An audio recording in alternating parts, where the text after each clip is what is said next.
Hey fam, I wanted to jump on here quickly and chat into self-trust. I just had a masterclass and we're going through some goal setting or magnetizing setting exercises, and this topic of self-sabotage come up. This topic of the things we do to prove to ourselves that we're not worthy or we're not going to achieve what we want to achieve. And when I was 45 kilos heavier 12 months ago, I remember I started out on this weight loss journey, and I used to have this limiting belief that I wasn't a morning person. So the thought of waking up early in the morning was always a hard no. But for some reason, I would always say to myself, well, you're going to get up an hour earlier tomorrow and you're going to go for an hour run. And 6 o'clock would roll around and I wouldn't get out of bed and I wouldn't do the exercise.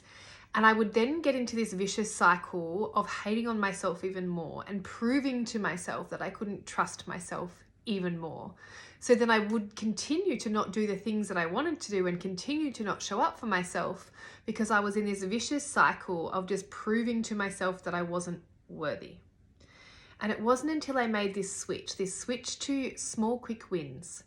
Where could I start to make small changes in my life to start to rebuild that trust of myself? Because then when I started to rebuild that trust, the big things, the big goal, the big expectations I had of myself didn't seem so unachievable.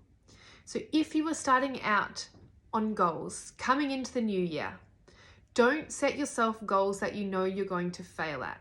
And I'm not saying don't dream big. I want you to set big, audacious, fucking seemingly unachievable goals.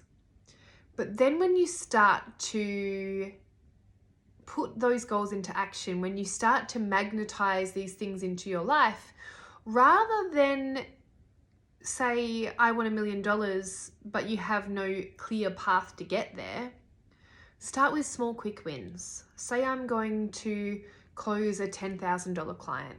Say I'm going to make a 50K sale.